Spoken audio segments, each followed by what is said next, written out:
Урматтуу мекендештерим, бүгүн бас бөлтөктүн төрүндө Кыргызстандын туусу көтөрүлгөнү абдан жакшы белги. Бул жакшы иштин демилгечиси болгон өкмөткө Өмүрбек Токтогулович Бабановго ыраазычылык билдиргим келет. Рахмат. Рахмат. Урматтуу мекендештер, кылымдарды карыткан Кыргыз тарыхында ата-бабаларыбыз олуттуу чечим кабыл алаарда Кароол чоку, Айгүл тоо, Сулайман тоо, Арстанбаб ата, Чеч төбө сыяктуу ыйык жерлерге жараткандан тилек кылган. Биз да бүгүн элибизге, жерибизге жакшылык, берекет тилеп жатабыз. Учурда Кыргызстан олуттуу өзгөрүүлөрдөн, жаңылануунун босогунда турат. Алдыда Кыргызстандын келечеги. Кыргызстандын эртеңки күнү бардыгыбыз үчүн абдан жүрөктө ооруткан, тишөлткөн нерсе. Ошондуктан эртеңки үчүн бардыгыбыз жоопкербиз. Өлкөбүздөгү тынчтык жана биримдик ар бир үй бүлөдөн, ар бир жааматтан, ар бир кварталдан башталат, ар бир айылдан. Болочок муундарга гүлдөгөн Кыргызстанды өткөрүп берүү биздин негизги максатыбыз жана ыйык милдетибиз. Өнүгүү үчүн бизде бардык шарттар бар. Экономикабыз азырынча аксап турат, бирок Кыргызстанда эң күчтүү жарандык коом түзүлдү. Кудайга шүгүр, эркиндикти сүйгөн, акылман жана мээнеткеч элибиз бар. Урматтуу менин мекендештерим, Кыргызстан эли менен күчтүү, бирок ак көңүл, айкөл элибиз айрым ниети бузук саясатчыларга куруу кырыкка алданбашы керек.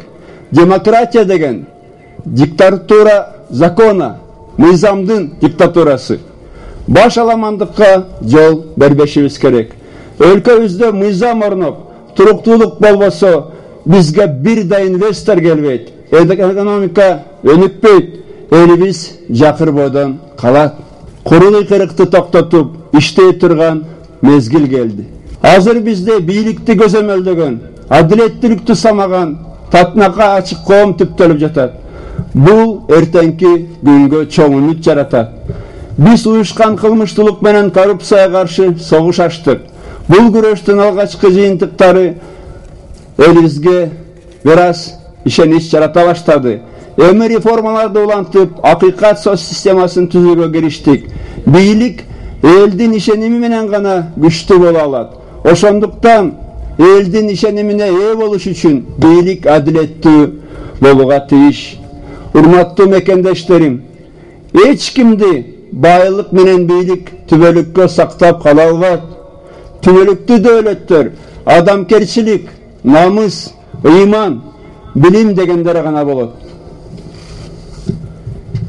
Эгемендик жылдары ичинде биз көп убакытты текке кетирип алдык. Көп өлкөлөрдөн артта калдык. Көп көйлөргө туш болдук. Чыныгы эгемендүү Кыргызстанды биз эми гана куруп баштадык. А бирок Кыргызстан мына бүгүн 21 жашка чыгып атат. Кыргызстан азырга чейин наристедей болуп темсилеп турганы албетте өкүнүчтүү.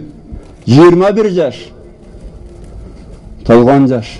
Кыргызстандагы Кудай буйруса мен ойлоп турам, жакын арада бутка туруп кетет. Келечеги кең Кыргызстандын. Мен буга толук ишенем.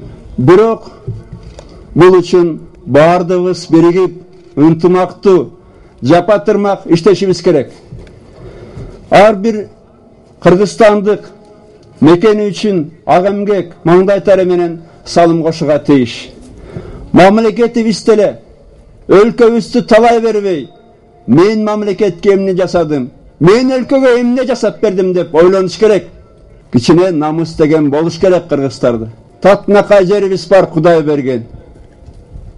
Татынакай элибиз бар. Мындай эл, мындай жерде жакыр жашабаш керек. Иштеш керек. Урматтуу мекендештер, бүгүнкү күндө бас бөлтөктө mekенибиздин желеги желбирегени жакшы жичан.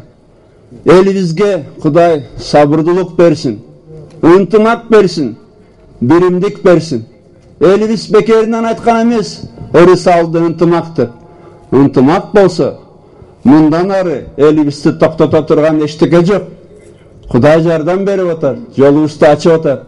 İşteş керек. Балдарыбыз үчүн, келечек үчүн, аксакалдарыбыз, апаларыбыз деле жакшылыкты көрүп калсын жакшылыкты. Мекендештерим, дагы бир жолу баарыңыздар менен баарыңыздарды куттуктайм. Бар бололук, бир бололук, бай бололук. Жашасын Кыргызстан!